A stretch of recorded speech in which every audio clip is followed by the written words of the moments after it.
Bonjour à toutes et à tous. J'ai la chance et à la fois la lourde tâche d'être le dernier intervenant de cette session. Alors la lourde tâche parce qu'il faut maintenir un public éveillé après 2 jours de colloque intense. La chance parce que ça permet aussi quand même de rebondir un peu sur tout ce qu'ont dit les autres. De rebondir par anticipation parce que je n'ai pas corrigé mes diapos dans la journée. Mais on va reparler un peu du véganisme, on va reparler un peu des compléments alimentaires, de tous ces sujets qui ont été abordés.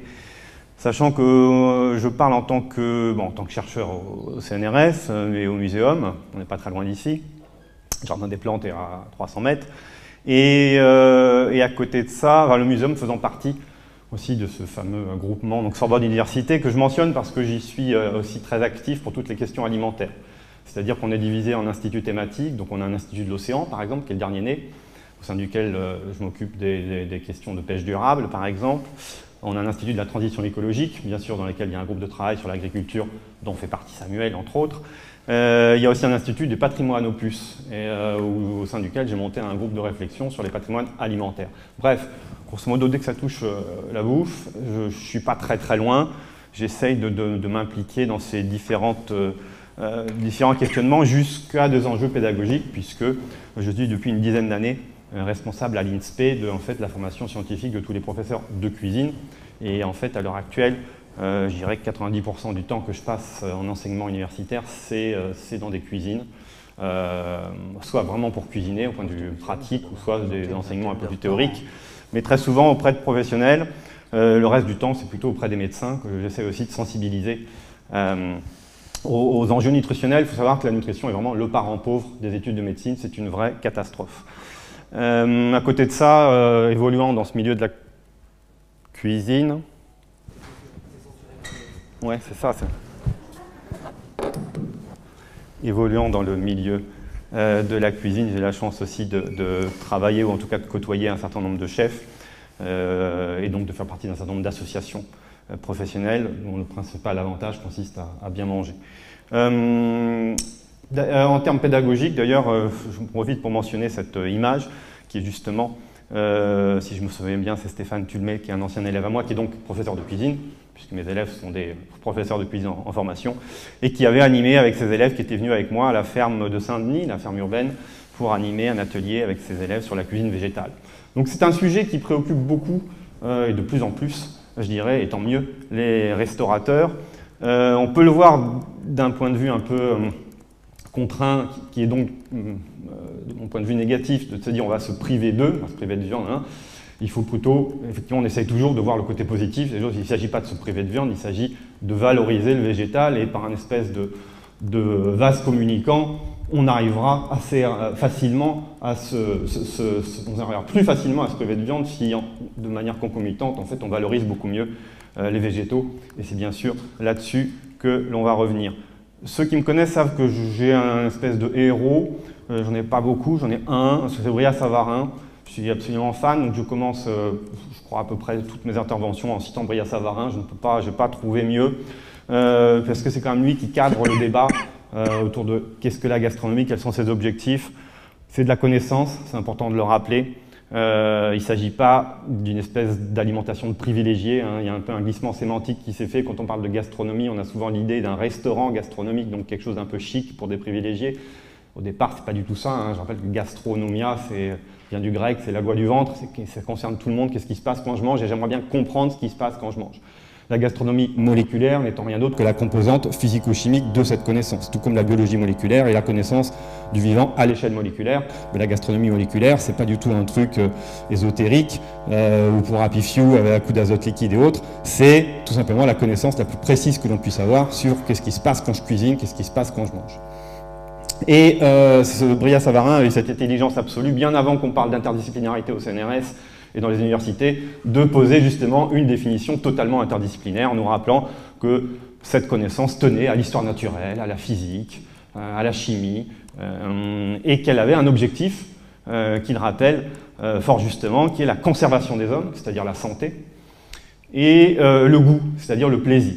On ne peut pas penser l'aliment sans penser le long terme, et donc la santé, et l'immédiat, qui est le plaisir que l'on souhaite avoir. Jean-Luc parlait de 1000 repas par an, c'est 1000 occasions de se faire plaisir. C'est quand même pas rien, ça serait dommage de passer à côté. Et en se rappelant qu'il y a cette idée aussi qu'il s'agit à la fois d'une technique, bien sûr. Hein, on parle de la cuisine comme l'art d'apprêter les mets et de les rendre agréables au goût, c'est-à-dire qu'il y a de la technique, et il y a une composante plus difficilement appréhensible par la science, qui est ce côté artistique de transformation des aliments, qui est bien sûr très culturel. Et aujourd'hui, on est obligé de rajouter, et c'est aussi sans doute une raison de ce colloque, on a eu beaucoup de fois ce discours autour de l'impact de l'alimentation sur la planète. Bien sûr qu'il y a un volet écologique qui est fondamental. Aujourd'hui, on ne peut plus raisonner, quand on parle d'alimentation, uniquement centré sur soi, sur des notions de plaisir, de santé qui sont très égoïstes, légitimement égoïstes, j'allais dire. Bien sûr, on est obligé de placer ça dans un cadre plus général, donc l'écologie. Et là, je me permets de jouer à Brillat-Savarin en disant on pourrait dire que c'est par la production des écosystèmes utilisables à des fins humaines, la diversité des ressources offertes selon la biodiversité présente. Ça n'engage que moi, on pourrait apporter à l'écologie un peu comme on veut dans ce débat-là. Et en tout cas, c'est clairement incontournable. Donc quand on va parler de qu'est-ce que bien manger, on est obligé de penser qu'est-ce que bien manger en termes de satisfaction, en termes de santé, en termes d'environnement, en termes de bien-être animal, bien-être du paysan, etc., etc. Tout un tas de critères qu'on va vouloir cocher. Et d'habitude, j'enchaîne ce que je vais quand même faire ici avec un deuxième héros qui est Georges-Auguste Escoffier, mais là je suis un peu plus gêné en fait. D'habitude je ne le suis pas, mais là je suis un peu plus gêné parce que, bon, il paraphrase Brillat-Savarin, ça c'est normal, la cuisine sans cesser d'être un art deviendra scientifique, il devra soumettre ses formules empiriques trop souvent encore, une méthode et une précision qui n'ont rien à faire. Art, science, les mots sont là. Là où je dis que je suis un peu plus gêné, c'est que quand on regarde effectivement le guide culinaire dont est sortie cette phrase que j'aime beaucoup, sur le végétal, c'est quand même pas si bien que ça. Guide culinaire, c'est 1000 pages de recettes extraordinaires. Il y a péniblement 50 pages qui sont consacrées à la cuisine végétale. Parmi lesquelles au moins 10 pages sur les patates. Et effectivement, le reste, on parle.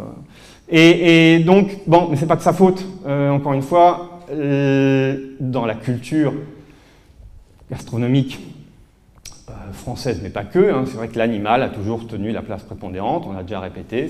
D'abord, on s'occupe de l'animal, le poisson ou la viande. La deuxième priorité, c'est la sauce, qui va accompagner. Et le parent pauvre, la troisième, c'est éventuellement, allez, si on a le temps, l'occasion, les moyens, on va rajouter une garniture. C'est-à-dire, effectivement, potentiellement un végétal qui va, si possible, ne pas trop perturber la dégustation de l'animal et de sa sauce. C'est une habitude qui est difficile à changer, et on le voit bien, et quand on parle à des restaurateurs, et encore aujourd'hui, malgré la prise de conscience, j'ai aussi la chance d'aller dans un certain nombre de restaurants, et quand on voit arriver des assiettes, effectivement, avec une belle pièce de viande, une sauce, puis en fait, il n'y a pas de garniture, il n'y a pas de légumes, il n'y a presque rien, et ça permet de temps en temps de faire la réflexion, je dis, mais c'est un peu démodé maintenant, on n'a plus trop le droit de faire ça, il faudrait quand même changer un petit peu. Et la réponse toujours, c'est oui, mais vous savez, si je diminue la viande, le client n'est pas content. Mais je dis, je veux pas que tu diminues la viande, je veux que tu augmentes les légumes. Il ne faut pas toujours voir les choses de manière négative. Il y a juste une histoire aussi d'équilibre, d'essayer d'aller chercher. Si en plus on diminue la viande, pourquoi pas. Et donc voilà, c'est un peu là-dessus. Et c'est-à-dire que, pourquoi ça se passe comme ça? Parce que justement, encore aujourd'hui à l'école hôtelière, on va apprendre justement tout un tas de cuissons, de techniques. Le rôtisseur était un métier il n'y a pas si longtemps que ça, donc il y a beaucoup d'efforts qui est fait sur cette transformation de la matière animale, et un effort qu'on pousse peut-être un peu moins sur le végétal. C'est en train de changer encore une fois, et c'est pour ça que, voilà, je vous citais la photo en ouverture, ou même dans les lycées hôteliers, il y a de plus en plus de repas à thème dans les restaurants d'application. Je vous encourage, c'est pas assez connu, mais je vous encourage vivement à aller manger régulièrement dans les restaurants des lycées hôteliers. C'est en rapport qualité-prix, c'est totalement imbattable, puisque justement c'est non commercial, hein, ils font payer grosso modo à prix coûtant, c'est pour ça qu'ils n'ont pas le droit de communiquer d'ailleurs, mais il faut vraiment y aller. Si vous avez des lycées hôteliers par exemple chez vous, allez-y, c'est très intéressant, déjà ça permet d'échanger avec les étudiants, et puis on y mange franchement très bien en général, mais on voit bien qu'il y a de plus en plus de la jeune génération d'enseignants qui essaie de faire évoluer les choses pour justement de plus en plus valoriser le végétal. Valoriser le végétal, on se place dans... vous savez qu'au muséum, on est aussi fan d'anthropologie, donc il y a des espèces de jalons incontournables, donc évidemment le triangle culinaire de Lévi-Strauss en fait partie. On part du cru, qui est l'absence de cuisine, justement, c'est la nature directement à laquelle on a accès. Alors, quand je dis la nature, et on a eu plusieurs exposés qui nous ont quand même rappelé que quand je mange une pomme, c'est plus vraiment la nature non plus, c'est-à-dire que la pomme sauvage, très peu d'entre nous ont l'opportunité de bouffer une pomme sauvage. c'est quand même très différent des pommes qu'on a dans nos vergers aujourd'hui, qui ont été très largement culturées, c'est-à-dire effectivement sélectionnées, donc c'est un fruit issu de la culture, culture au sens pas que culture agricole, culture humaine. Mais bon, admettons, voilà, c'est l'aliment cru, et je vais bien sûr lui appliquer une transformation. Il n'y a qu'à partir du moment où je transforme que je cuisine. Alors, cuisine vient du latin coquere, qui veut dire cuire, mais il n'y a pas que la cuisson, il peut y avoir d'autres types de transformations qui permettent de dire que je suis en train de faire un acte culturel, qui est un acte de cuisinier. Bien sûr, le cuit, donc je peux cuire ma pomme, une pomme au four, c'est très bien, c'est très bon.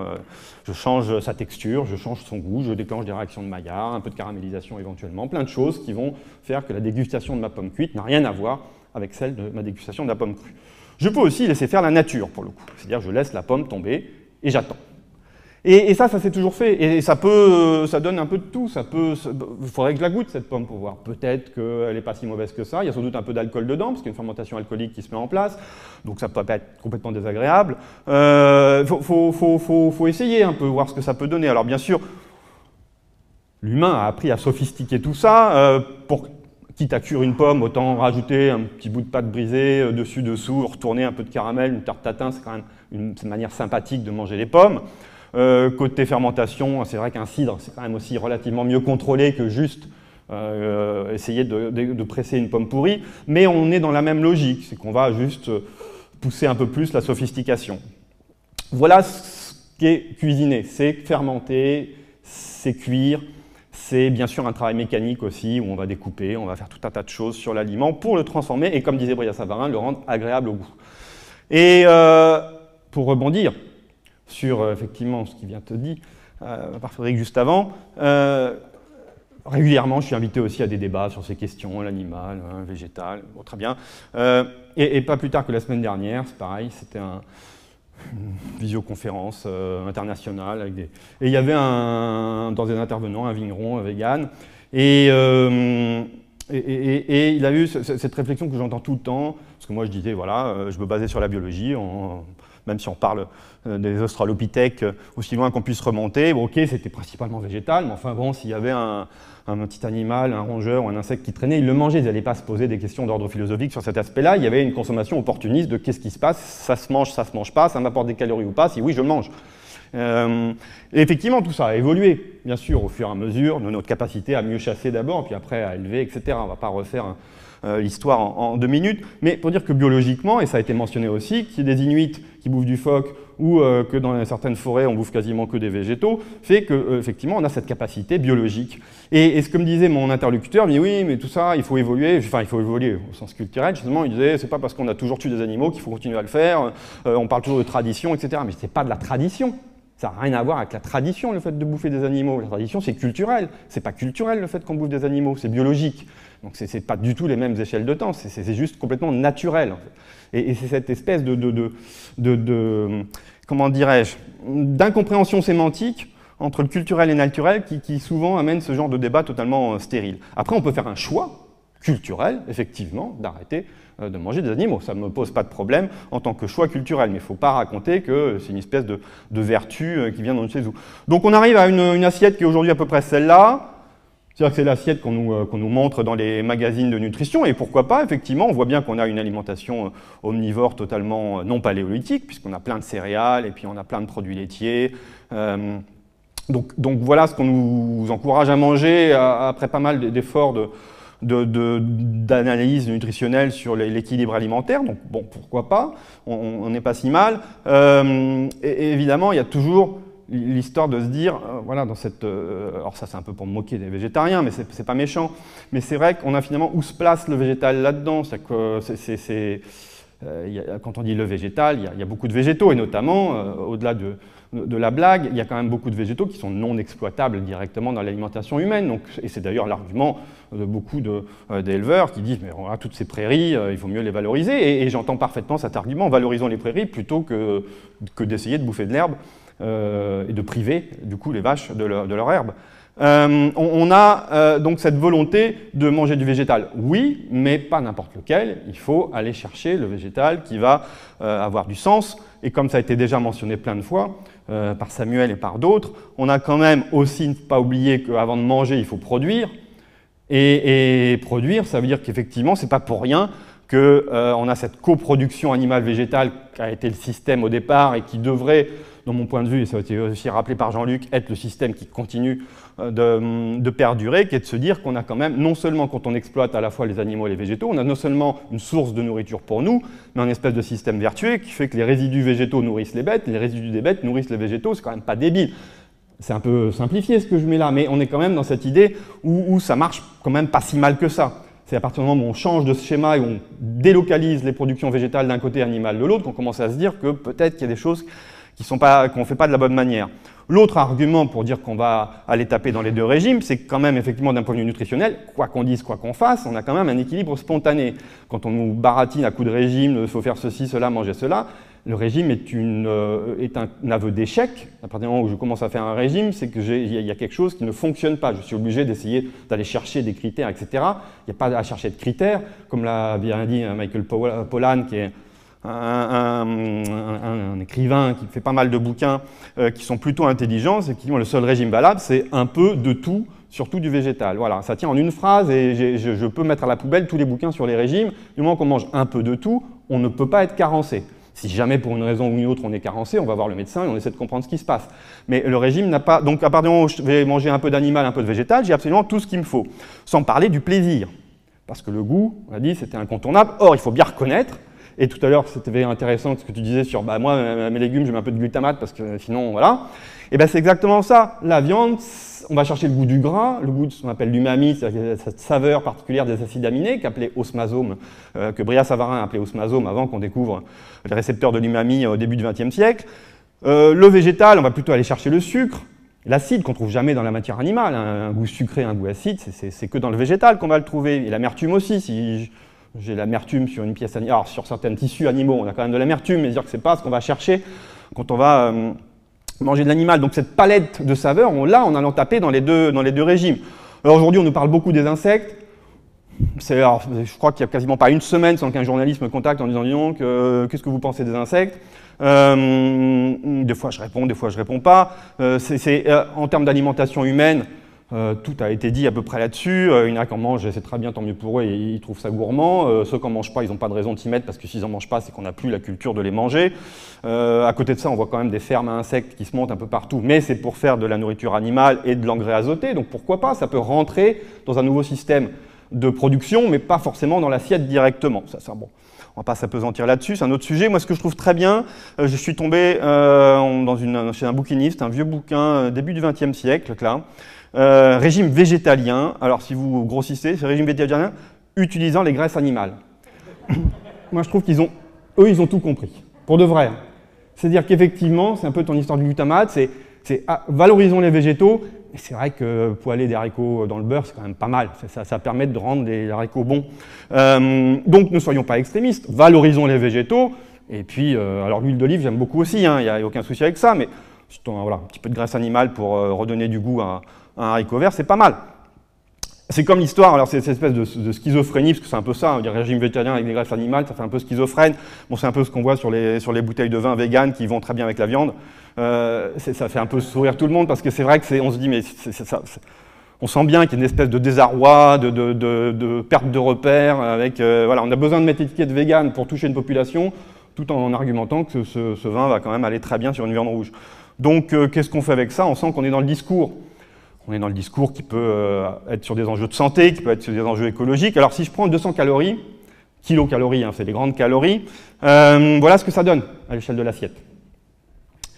C'est-à-dire que clairement, il y a une densité nutritionnelle qui n'est pas la même, et une densité calorique. Donc là, c'est voilà, une assiette de pommes, alors évidemment c'est un peu calorique, il y a du sucre, il y a une fructose. Une assiette de céleri, il faut quand même un gros volume pour avoir mes 200 calories, surtout de la flotte et des fibres. Un demi-burger, ou un tout petit morceau de beurre, sachant que le lipide, c'est ce qu'il y a de plus riche en calories, on est à 9 kilocalories par gramme.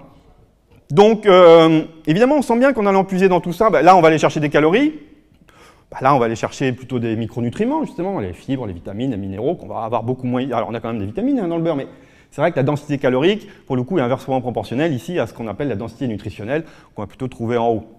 Mais après, il y a des pièges.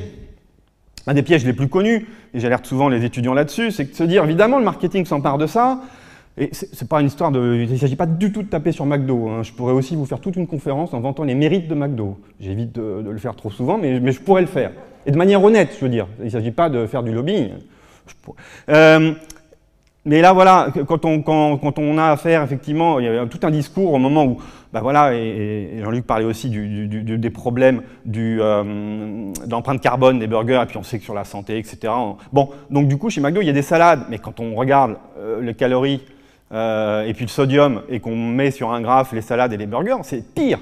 Et les salades sont pires d'un point de vue nutritionnel que les burgers. Donc quand je sors du McDo, ou que quelqu'un sort hein, et me dit non c'est bon, effectivement j'ai compris, j'ai écouté les discours, je mange végétal, bon dans la salade il y a un peu de poulet, un peu de trucs comme ça, mais on a quand même l'impression que c'est quand même meilleur de manger une salade qu'un burger. Ben non, parce que comme les sauces sont hyper sucrées, c'est encore plus salé pour augmenter le goût, parce que mine de rien, la salade a moins de goût que le poulet, donc bon, in fine c'est pas du tout la bonne démarche nutritionnelle, donc attention au piège, encore une fois.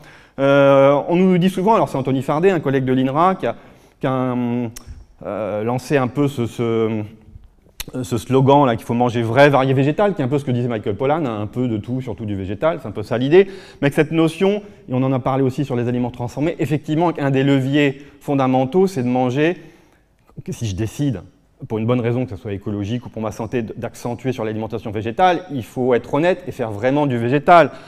Quand on voit un menu de cantine, comme ici, dans le 18e où j'habite, et que mes gamins, le lundi, qui est le jour du légume, ont ça comme menu, c'est œufs durs, mayonnaise, boulettes de soja, coquillettes emmental râpées, yaourt aromatisé, fruits.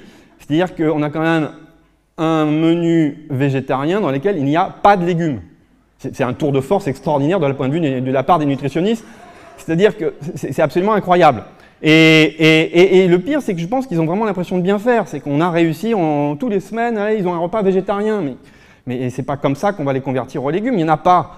Ils sont totalement invisibles, les légumes. Et c'est exactement comme dans les produits, effectivement, que mentionnait Frédéric, sur l'alimentation végane aujourd'hui et de l'alimentation ultra transformée, avec un Nutri-Score qui peut être tout à fait correct parce que c'est de la formulation. Nutri-Score, c'est un cahier des charges. Enfin, c'est pas un cahier des charges, mais je veux dire, on peut regarder quel est le cahier des charges qui correspond au Nutri-Score, et puis d'un point de vue industriel, on peut parfaitement essayer d'y coller pour pouvoir afficher des bons scores. Par contre, quand on prend les scores Nova ou SIGA, qui sont des scores sur l'ultra-transformation, c'est catastrophique, ces aliments des nouveaux fermiers, effectivement. On est sur de l'ultra transformé, des espèces de formulations à base de protéines de ceci, bref, on sent bien qu'on n'est pas dans la voie du bien-être nutritionnel, en tout cas. Donc, ça ne veut pas dire qu'on ne peut pas. Il y a peut-être un moyen de travailler encore différemment, mais à partir du moment où on n'aura que des Nutri-Score pour évaluer tout ça, on ne sait pas trop ce qu'on en fera. Pour rebondir sur aussi ce qui était dit par Michel, si je me souviens bien, sur les compléments alimentaires, effectivement, on a cette vision. Moi, je fais beaucoup de cours en médecine. Avant d'être au muséum, j'étais à l'Institut Curie. Je travaille beaucoup sur le cancer. Donc, évidemment, on a toute cette logique qui marche bien d'aller chercher les molécules anti-cancer dans notre alimentation végétale, parce qu'on va rarement chercher les molécules anti-cancer dans l'alimentation animale, et on a d'ailleurs ce discours, dire attention, la viande rouge, c'est cancer du côlon, etc., etc. Donc dans le végétal, il y a plein de choses qui sont effectivement fascinantes à l'échelle moléculaire, mais ça ne veut pas dire que justement, ça ne veut pas dire que l'extraction de ces choses-là va avoir l'effet escompté. D'ailleurs, c'est assez intéressant, par rapport au lycopène, hein, qui est dans la tomate, Marc-André doit connaître bien aussi, parce qu'effectivement, alors c'est pas un polyphénol, enfin c'est pas un tanin, le lycopène. C'est cardonéide, donc voilà. Mais bon, on va dire que ça donne un peu de couleur aussi. Et surtout, c'est considéré comme anti-cancer. Enfin, c'est considéré dans l'espèce de discours commun. Sauf que quand on regarde les bases de données un peu sérieuses, type Medline et autres, on va regarder comment c'est classé le lycopène. Alors, ils vous mettent toute une page en disant c'est reconnu comme inefficace sur tout. Il y a une pathologie sur laquelle le lycopène est efficace. Je ne sais pas si vous pouvez la deviner, je vous la donne. C'est en cas de carence de lycopène. C'est la seule qui est reconnue, c'est qu'effectivement, on vous conseille de prendre du lycopène si vous êtes carencé en lycopène. Je pense que pour tous les compléments alimentaires, on peut avoir à peu près la même démarche. Effectivement, prenons des compléments quand nous sommes carencés, sinon il n'y a aucune raison de l'être. Du coup, il y a tout un tas de discours de médecins, hein, quelqu'un que j'aime beaucoup, le Dr Béliveau, un Canadien qui fait beaucoup d'ouvrages grand public sur le cancer, qui lui a une stratégie tout autre, qui est de dire mais c'est à travers l'alimentation qu'il faut se préserver, non pas se soigner, hein, il ne s'agit jamais de se soigner, il s'agit de se préserver, d'essayer de retarder l'apparition inexorable du cancer, et donc il vous propose la fameuse soupe du docteur Béliveau, qui consiste à en fait rassembler à peu près tous les végétaux dans lesquels ont été isolés des molécules anti-cancer, à dire il faut manger ces végétaux bruts, les cuisiner, et puis ça fait une soupe. Alors, très honnête, alors je l'ai déjà fait en démonstration, quand j'ai un peu de temps, une démonstration de 2 heures, j'arrive avec ma casserole, et puis j'épluche les légumes, et pendant que je parle pendant 2 heures du cancer, je fais la soupe, et puis à la fin on mange la soupe. C'est pas terrible, hein, je dois le reconnaître, parce que, vous voyez, vous imaginez dans votre tête, vous mélangez tout ça, vous en faites une soupe. C'est pas forcément une recette qu'on va trouver dans le livre de Régis Marcon, mais bon, c'est une soupe anti-cancer. Alors, la bonne nouvelle, par rapport à ce que j'ai dit tout à l'heure, c'est qu'effectivement, bon, la viande rouge, on raconte beaucoup, alors on raconte beaucoup, et pour des bonnes raisons, c'est difficile de dire s'il y a un consensus ou pas, mais en tout cas, il y a quand même beaucoup d'évidence sur effectivement le problème de forte consommation de viande rouge sur les cancers du côlon notamment. Et alors la bonne nouvelle, c'est que si je mange une garniture conséquente, hein, cette fois-ci, pas 2 haricots verts, si je mets beaucoup de haricots verts en même temps que je mange ma bavette, j'ai un effet protecteur qui se met en place. Parce que, en fait, le fer héminique, qui est un des responsables de la prolifération cellulaire et qu'on suspecte être responsable de cette apparition de cancer, est très proche de la chlorophylle, qu'on va trouver dans les haricots verts. Il y a une espèce de compétition qui se fait, que si je mange en même temps le fer héminique et de la chlorophylle, une espèce d'effet qui fait que ça diminue l'effet éventuellement de proliférateur cellulaire de mon fer héminique. Donc il y a une vraie deuxième bonne raison de manger plein de légumes en même temps que je mange ma viande, c'est qu'en même temps, ça a l'air d'être bon pour la santé, non seulement parce que je mange des légumes, mais en plus que ça pourrait éventuellement contrecarrer un peu les effets cancérigènes. Alors cuisiner le végétal, oula, ça va un peu vite. Alors c'est quoi déjà d'un point de vue biologique, sans faire un grand cours de biologie, la différence fondamentale entre une cellule animale et cellule végétale? Il y a 2 grandes différences. Il y a l'histoire de la vacuole dont on a parlé effectivement, mais pour le cuisinier ça ne change pas grand chose. Ce qui va changer beaucoup pour le cuisinier, c'est le fait qu'il y ait une paroi végétale dans les cellules végétales. Il y a de la pectine, il y a de la cellulose, il y a beaucoup de choses. Et cette paroi, il va falloir apprendre à la transformer, parce que c'est ça qui donne la structure des végétaux. Il va falloir apprendre à en faire quelque chose pour donner un peu de tendreté, notamment à ces brocolis par exemple. Donc il va falloir déstabiliser un peu ces parois, mais pas trop non plus, on veut garder un peu de croquant. Après c'est un choix, ça va dépendre de la stratégie qu'on met en œuvre. Alors il y a tout un tas de techniques qu'on va apprendre à l'école hôtelière. On va apprendre du pochage à grand mouillement, c'est-à-dire que c'est cuisson à l'anglaise, cuisson dans un blanc c'est juste de l'eau avec un peu de farine, un peu d'assaisonnement. Un fond blanc par contre c'est un bouillon, ça peut être un bouillon de volaille, un fumet de poisson. Donc ça, on est plus dans la logique de tiens, si j'utilise un bouillon de volaille ou un fumet de poisson pour cuire des légumes, je sens bien que j'ai envie de leur donner du goût. Non pas que les légumes n'aient pas de goût, hein, mais ça rajoute un peu d'umami dans mon... Voilà, je peux les cuire dans du lait, et dans toutes ces cuissons, le milieu de cuisson est jeté généralement. Alors, de moins en moins, parce qu'on commence à avoir le réflexe de dire « Oh là, c'est dommage, je vais cuire, peut-être réduire, peut-être essayer de faire une soupe après derrière », une logique anti-gaspi qui se met en place, mais traditionnellement, grand mouillement veut dire, après, une fois que c'est cuit, on enlève et on verse à l'évier.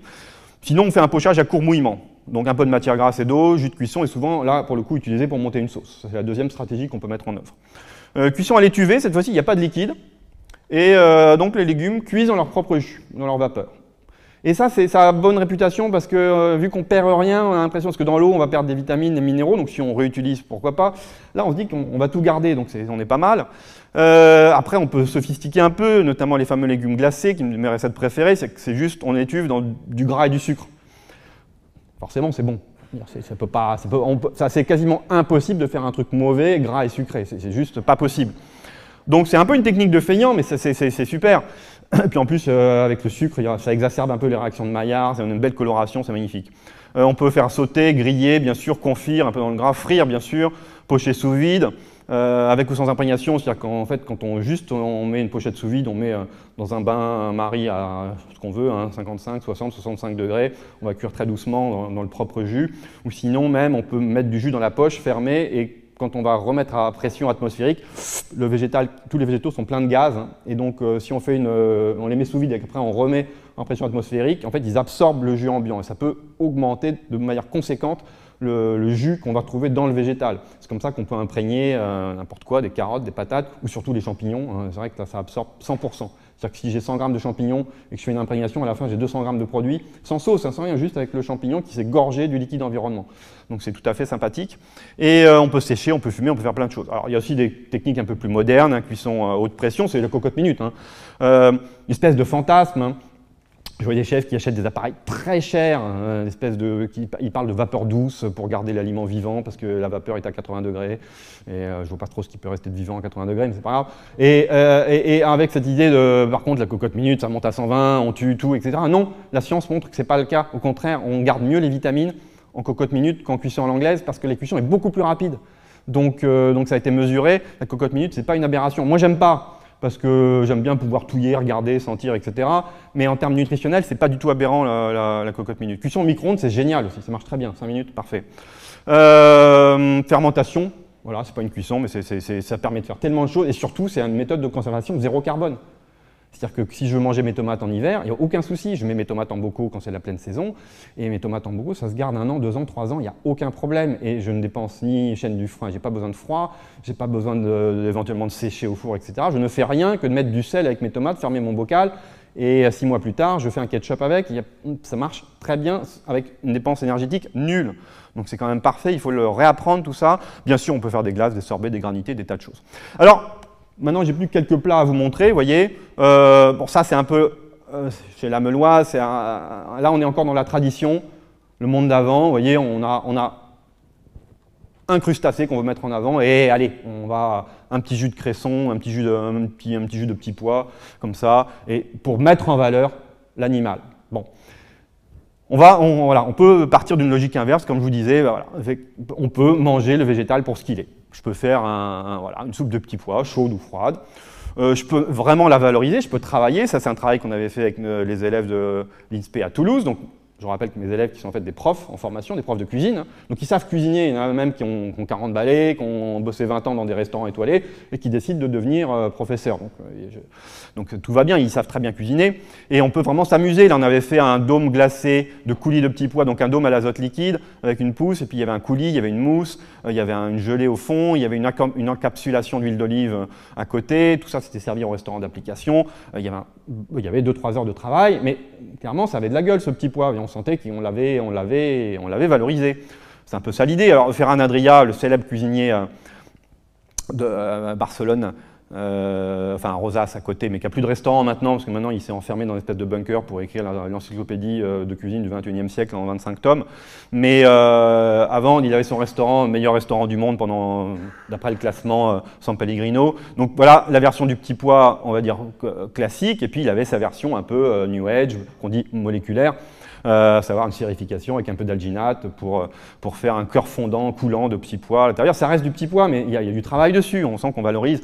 Alors, justement, dans le bouquin, là, un des bouquins qui est disponible, que j'avais écrit avec des chefs, on a justement des recettes un peu plus soft, mais qui sont mises en valeur ici d'une soupe de petits pois avec quelques cubes de tofu. On n'est pas complètement anti-tofu, comme quoi moi, tous les produits, quand ils sont bien cuisinés, sont intéressants. Donc j'aime beaucoup le tofu. J'aime beaucoup, à partir du moment où je peux aussi bouffer du poulet de temps en temps, ça ne me pose pas de problème de manger du tofu. On peut valoriser les carottes, tout ça c'est dans le bouquin. Qu'est-ce qu'il y a? Kei Kobayashi, qui a 3 étoiles à Paris, il avait fait une belle recette je vous donne la recette, c'est un gazpacho de tomates, mais bon, il y a du maïs, il y a la tomate, il y a quand même un petit peu de crevettes qui traînent parce que ça ajoute au goût de la tomate quand même. Et voilà, vous avez les recettes. Ça, c'est la pomme de terre, avec la purée, un petit peu de truffe aussi, puis un jus de viande et un jaune d'œuf. Mais c'est quand même majoritairement en masse, c'est la pomme de terre qui l'emporte sur le plat. Donc vous avez la recette de la purée de pomme de terre, mais qui a un petit peu de goût du fait des choses qu'on met avec. Thibaut Ruggieri, très intéressant. Ça, c'était pas du tout un plat, c'était un travail, un atelier qu'on avait fait avec les élèves pour faire d'un côté des pommes soufflées, de l'autre côté une purée Robuchon, pour leur faire travailler différentes textures de pommes de terre, pour valoriser la pomme de terre. C'est des recettes traditionnelles. Pomme soufflée, c'est une frite un peu sophistiquée avec 3 bains, etc., pour que ça souffle, que ça fasse un coussin croustillant et moelleux à l'intérieur. C'est assez technique, mais c'est sympathique. Et puis la purée Robuchon, c'est la fameuse purée avec 250 g de beurre par kilo de pommes de terre, mais qui est très bonne, du coup, qui est vraiment très bonne. Et la soupe, alors on peut faire des soupes un peu revisitées comme ça. Le lycée de Créteau nous avait fait une belle soupe façon Rubik's Cube où on mange les différentes soupes, enfin je devrais dire consommées plutôt que soupe, avec des épinards, des carottes, des céleri raves, tout ça, bien travaillé, puis avec un peu de blanc d'œuf, passer au four vapeur pour que ça coagule l'œuf, puis après on peut couper, on sert chaud et on peut manger à la main comme ça des cubes de soupe enrichis en protéines de blanc d'œuf. Donc tout va bien nutritionnellement, on est parfait. Donc c'est pas tout à fait vegan parce qu'il y a les protéines du blanc d'œuf, mais voilà, c'est sympa. Petite salade grecque qu'on peut manger à Athènes. Si vous allez chez Georgiana Iliadaki et Nikos Roussos, ils la revisitent en neige, c'est-à-dire qu'ils transforment la salade grecque en neige. Donc c'est une manière de manger une neige végétale. Pas une neige végétale. La neige, normalement, c'est que de la flotte, mais là, c'est de la flotte qui a du goût parce que c'est toute la salade grecque qu'ils ont pressée, transformée en granité. On a un arôme extraordinaire de salade grecque. Tout ça en mangeant de l'eau, donc c'est excellent pour la ligne. Alors que déjà, les végétaux, c'est déjà pas mal. On avait fait la version avec la salade César. Donc grosso modo, c'est une glace de laitue. Mais elle est bonne parce qu'il y a dans la salade César, il y a un peu d'anchois, il y a des choses qui donnent du goût à la laitue et qui fait que c'est quand même sympathique. Voilà, tarte tatin, on l'avait revisité en liquide pour pouvoir boire une tarte tatin. Pourquoi pas, ça reste du fruit. Ça, c'est une version que j'aime beaucoup de la tarte à la citrouille de Quentin Schatz, où il a totalement invisibilisé la citrouille, vraiment au sens propre, c'est-à-dire que c'est un gel translucide qui a un goût extraordinaire de citrouille. Pour ça, il fait un jus de citrouille, il fait une distillation à froid, et après un peu de gélifiant, il laisse prendre, et ça fait une gelée translucide, et quand on croque dedans, c'est une tarte à la citrouille, mais la citrouille a disparu, c'est la magie. Mais ça reste une tarte aux légumes, hein, avec un peu de gélatine. Assaisonnement de... Voilà, l'animal peut assaisonner, parce que l'insecte est un animal, peut assaisonner un végétal, un petit morceau d'ananas avec une fourmi. La fourmi est évidemment déshydratée, elle n'est pas vivante, là. Même si l'alimentation vivante, on en a parlé hier, ça peut avoir un intérêt. Donc ça, c'est au Brésil, c'est des fourmis rouges qu'il va chercher lui-même dans la forêt amazonienne et qui ont un petit goût d'acide formique, qui rebondissent avec l'acidité de l'ananas, qui peut être tout à fait intéressant. Dans les fermentations, si vous allez au Pays Basque espagnol, à côté de à San Sebastián, vous avez Andoni Luis Aduriz, qui est un ancien disciple de Ferran Adrià, qui vous fait une magnifique pomme fermentée. C'est-à-dire que c'est une pomme qu'il trempe dans une solution de Botrytis cinerea, qu'il va récupérer sur les vignes, qui est cette fameuse pourriture noble, qui permet de faire les magnifiques sauternes, au Tokay d'Hongrie, etc., ou à Montlouis surtout, domaine de chez Huette, qu'il sert d'ailleurs, domaine de chez Huette, à Vouvray, un des plus grands liquoreux qui est servi avec, donc on a 4 expressions de vin liquoreux qui sont servies avec cette pomme pourrie, c'est une pomme pourrie, mais soigneusement pourrie, qui fait que ça développe une complexité extraordinaire à partir d'une transformation toute bête. C'est un végétal trempé dans une solution de botrytis, et on laisse le botrytis bosser sur la pomme, et une fois que c'est prêt, on sert la pomme. Il y a vraiment, c'est un truc de feignant là aussi. Mais c'est une complexité extraordinaire d'un point de vue aromatique, très intéressant. Bocuse d'Or, cette année, a été remporté par un Français, David Tissot. Je dis enfin parce qu'on se fait damer le pion depuis des années par les Nordiques. Et là, enfin, on a repris un peu le contrôle. Et du végétal. Régis Marcon était très impliqué dans l'organisation de ces compétitions. Et vous voyez qu'il y a non seulement du végétal, mais du fermenté. Hein. On parle de tomates confites, etc. On a tomates fermentées et fruitées. On a un kombucha d'autres tomates. On sent que la fermentation aussi est devenue quelque chose d'important.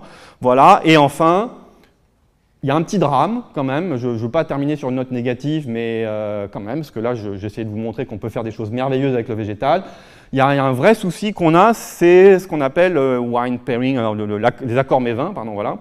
Quand on regarde n'importe quel tableau avec les accords mets-vins, vous voyez ici, là, je vous mets l'alimentation qui va vraiment difficilement avec le vin. Alors voilà, les asperges, les machins. Bref, les végétaux, quoi. Il y a plein de végétaux, c'est un peu la bête noire du sommelier. Alors ça, avec ça, je ne sais pas trop quoi servir, mais là aussi, c'est l'histoire culturelle. On a appris à faire des accords mets-vins merveilleux avec la viande, avec le poisson, etc. Et avec le végétal, comme de toute façon, il n'y en a pas dans les assiettes, on ne s'est pas trop posé la question. Et puis c'est vrai que quand il y a de l'amertume, quand il y a de l'acidité, ce qui vient du végétal, ça peut être plus compliqué, mais c'est juste des histoires culturelles. Et d'ailleurs, la cuisine peut faire évoluer les choses. Regardez, le végétal, on vous le met là, on dit bon, ça va avec rien, à part un blanc sec. Bon. Mais par contre, dès qu'on va le griller, hein, c'est marqué roasted végétal, c'est un végétal grillé, là, ça commence à ouvrir des portes. Donc évidemment que c'est la technique de cuisine, et puis si en plus je fais griller dans un jus de poulet, c'est réglé. Dans ces cas-là, je peux faire l'accord avec mon poulet, et donc c'est bon. Donc en fait, il n'y a pas de souci. On va trouver les bons vins qu'il faut pour aller avec les végétaux. Voilà, que mangera-t-on demain?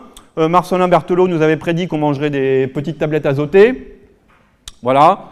Pourquoi il nous avait prédit qu'on mangerait des petites tablettes azotées? Ben justement, notamment, hein, pour que l'homme gagne en douceur et en moralité, parce qu'on va cesser de vivre par le carnage et la destruction des créatures vivantes. Alors ce qui est intéressant, c'est que dans sa tête, créature vivante, c'est animal. Hein. Bon. Là, en fait, évidemment, on n'en est pas là, heureusement. Alors, on a plein d'opportunités, on a parlé des algues. Je trouve que c'est une très belle opportunité, mais il y a aussi un petit boulot à faire. Parce que c'est vrai que les algues, ça peut être un peu ennuyeux si on n'a pas justement, si on ne sait pas les utiliser, si on n'a pas cette culture de les valoriser de la belle manière qu'il faut. En tout cas, quelque chose qui est plutôt rassurant par rapport à sa prédiction des petites tablettes azotées, etc., c'est que ce n'est pas du tout ce qui se passe. On cite toujours Soleil Vert. Je vous rappelle que Soleil Vert, c'est une projection en 2022.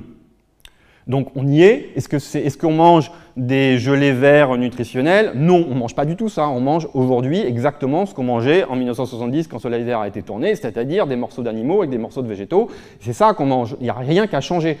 Ça commence à changer avec la culture cellulaire, avec les simili-carnés qui se mettent, etc. Oui, mais n'empêche qu'on n'en est pas encore là. Pour l'instant, on bouffe à peu près comme on a toujours bouffé, c'est-à-dire de l'animal et du végétal, avec une prise de conscience sur le fait qu'il faut peut-être changer un peu nos habitudes. Mais bon, voilà. Comme j'ai commencé par Brillat-Savarin, je termine par lui. Découverte d'un mets nouveau fait plus pour le genre humain que la découverte d'une étoile. Ça veut dire qu'il faut travailler en cuisine. Il faut travailler, il faut trouver les nouvelles techniques de transformation. Il y a de l'art, il y a de la technique. Tout ça dans l'objectif de valoriser un peu tout ça. J'ai écrit quelques bouquins là-dessus, donc voilà, toute la chimie, j'en avais parlé. Je mange donc je suis, c'est le catalogue qu'on avait fait avec les collègues pour l'exposition. Exposition qui continue de tourner parce qu'elle ouvre en Normandie, elle ouvre à Dijon, elle ouvre dans les Landes, à Samadé, là dans les mois qui viennent. Donc tout va bien. On a fait la version enfant pour leur apprendre la saisonnalité des végétaux et autres aux enfants. Le petit bouquin molécules que vous ne pouvez plus trouver en sortant parce qu'ils ont tous été vendus, ce qui est à la fois une bonne et une mauvaise nouvelle, parce que du coup vous ne pouvez plus l'acheter, mais il faudra le commander du coup. Pour l'anecdote, sur Amazon, il était qualifié comme un des meilleurs bouquins à mettre dans ses chiottes. Et c'est vrai, c'était un commentaire dithyrambique, un 5 étoiles et tout, et je suis parfaitement d'accord, c'est le livre idéal à mettre dans vos toilettes parce que ça se lit par c'est des petites pages comme ça, donc pendant qu'on expulse le repas de la veille, on peut envisager le repas qui va suivre. C'est exactement pour ça que ça a été fait. J'écris des bouquins beaucoup plus difficiles à lire aux chiottes parce que celui-là, c'est un 1000 pages de condensé avec 200 chercheurs du monde entier sur la science culinaire. J'écris des bouquins pour les lycées hôteliers, on s'amuse bien. Il y a un petit site web auquel ont participé Samuel, Marc-André, qu'on a fait au muséum, l'alimentation en question, où il y a des questions auxquelles les chercheurs répondent. Et puis, petite annonce, le 17 juin, à Ferrandi, l'école de cuisine, on organise un colloque sur les boissons végétales.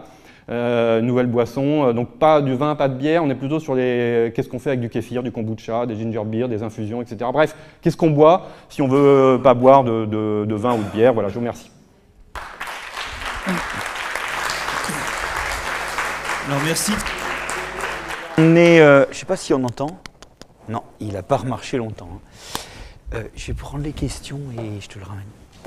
De cet exposé, donc merci de cet exposé qui nous amène au terme de l'alimentation végétale, puisque nous étions sur la cuvette. Oui, exactement. Voilà, la boucle commence à se boucler. Est-ce que quelqu'un a des questions à poser à Christophe ?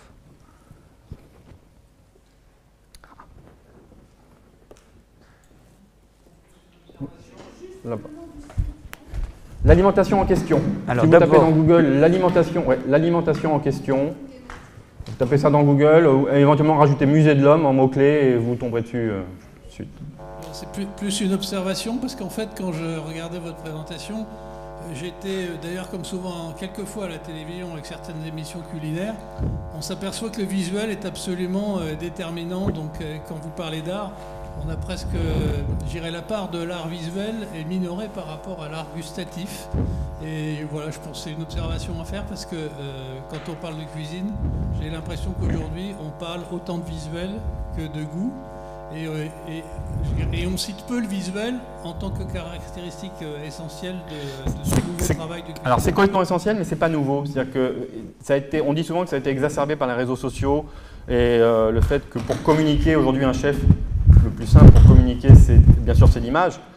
Donc c'est Instagram et autres. Donc c'est fondamental d'avoir un visuel irréprochable. Mais quand on regarde les vieux ouvrages de cuisine, que ce soit Escoffier, Gouffé, Carême, etc., on sent bien que le visuel était aussi quelque chose sur lequel il travaillait énormément parce que c'est la première appréhension qu'on a de l'aliment. On le voit et on est en appétit, on est en admiration et puis ça peut décider de beaucoup de choses. Ça a été mesuré sur des critères physiologiques, sur des aspects très concrets comme la couleur d'un aliment, etc. Mais même de manière générale, sur des critères esthétiques, le visuel est fondamental. Donc le travail du cuisinier est particulièrement difficile parce qu'il faut que ça soit beau et bon. Et donc il a vraiment besoin de travailler sur les deux aspects. Et si c'est pas beau, on est préconditionné malheureusement à moins bien apprécier combien même le travail gustatif aurait été extraordinaire. Donc c'est vraiment une étape capitale, en tout cas quand il y a une attente par rapport à ça. Par exemple un cassoulet, on sait que c'est un plat de terroir, on ne s'attend pas forcément qu'il y ait du visuel particulier. Donc on n'attend rien par rapport à ça. Mais dès qu'il y a un dressage à l'assiette, des choses comme ça, aujourd'hui le visuel est dans tous les restaurants, le visuel est vraiment fondamental.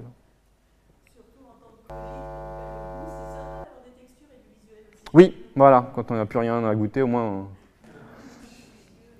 Oui. Mais je peux parler avec ce micro, là, ça va aller.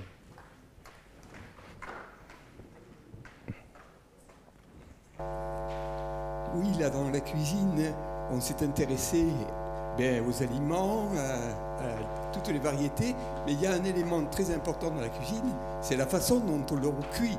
Brillat Savarin et les plaques à induction actuelles, je pense, ne donnent pas le même goût aux éventuels aliments que l'on mettrait dedans, même si c'était les mêmes en nom. Je pense que la cuisine a terriblement changé du fait de la manière dont on les cuit, la durée, on ne mijote plus, on va au micro-ondes ou à la plaque à induction. Qu'est-ce que vous en pensez ? Oui, mais c'est pas pour rien qu'encore une fois, le métier de cuisinier, dans son étymologie même, effectivement, c'est un métier de cuiseur. Même si, encore une fois, il ne faut pas réduire la cuisine à la cuisson, mais c'est clairement la transformation principale qu'on va appliquer aux aliments. On en parlait à midi aussi à table, il y a aussi un aspect évolutif. Il y a plein de théories qui disent que comme quoi c'est vraiment la maîtrise du feu et donc la cuisson qui a été un accélérateur de l'évolution. Tout ça, ce sont des sujets qui sont débattus, mais ça veut dire à quel point ce sujet de la cuisson est fondamental. Après, moi je pense qu'il faut rester extrêmement curieux, ouvert aussi par rapport aux nouvelles technologies. Et je suis un peu fatigué justement du discours très ésotérique, très arrière-gardiste, des gens qui ont dit le micro-ondes, ça ne fait pas des bons résultats, c'est trop récent, je ne comprends pas bien ce qui se passe, l'induction c'est pareil, la cuisson, bref, haute pression, etc. Alors qu'en fait, je pense que ce sont des outils extraordinaires. En termes de valeur nutritionnelle, ça a été mesuré, une cuisson au micro-ondes sur des végétaux, c'est extraordinaire, parce que ça préserve absolument tout. On va cuire l'aliment par l'intérieur, donc on a une cuisson très courte, qui peut être homogène. C'est un magnifique outil qui est encore, à mon avis, sous-exploité en cuisine, parce qu'il a encore cette image du truc qu'on utilise pour réchauffer les plats préparés, alors que c'est un vrai outil de cuisine, en pâtisserie comme en cuisine d'ailleurs.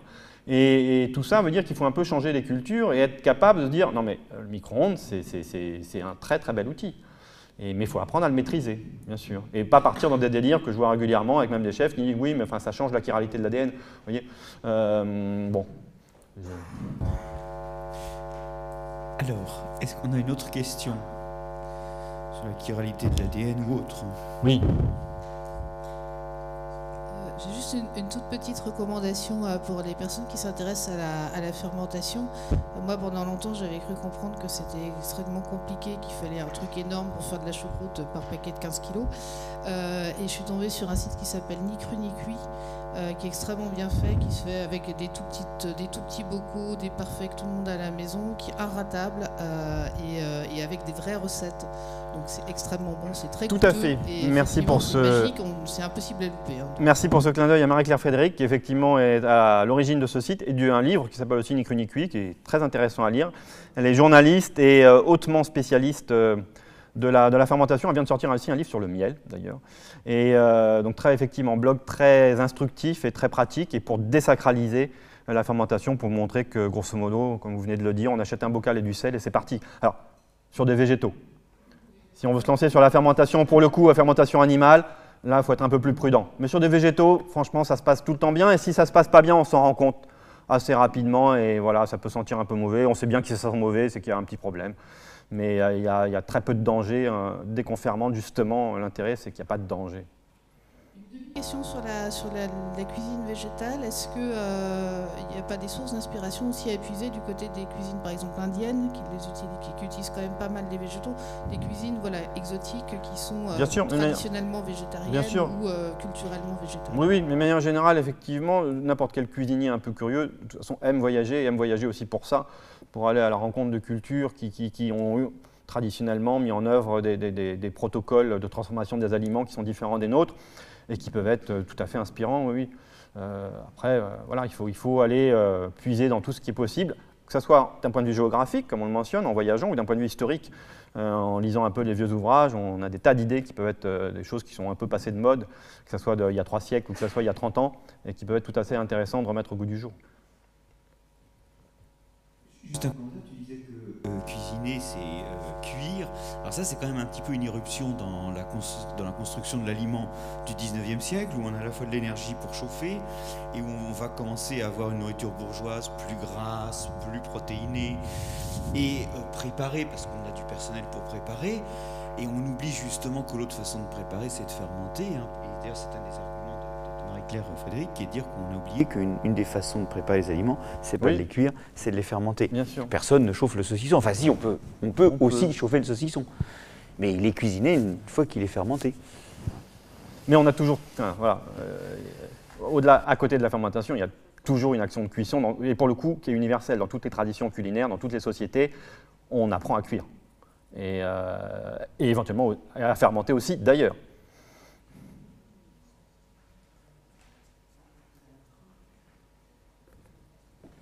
Très bien. Ben, je veux te laisser conclure, du coup. Ah, je repense à ce que tu viens de dire. Il n'y a pas de société connue qui ne mangerait que du cru. Pas à ma connaissance. Je ne pourrais citer aucune société qui ne mange que du cru. Est-ce que ça serait viable d'un point de vue nutritionnel? Je ne sais pas. Quelles sont les raisons? Mais je ne connais pas. Ah, non, mais les crudivores, c'est un vrai danger, mais on pourrait imaginer, je ne sais pas, peut-être en sélectionnant soigneusement certains types d'aliments, est-ce qu'on pourrait imaginer une société qui ne fonctionne que sur le cru? Voilà, je ne pense pas qu'il y en ait, mais je serais curieux de l'apprendre. Je pensais à des sociétés qui mangent beaucoup d'animaux comme des Inuits ou des choses comme ça. Oui, mais ils cuisent. Hein. Ouais, non, ils cuisent, il y a de la cuisson. Ah, il y a une dernière là-haut. Oui.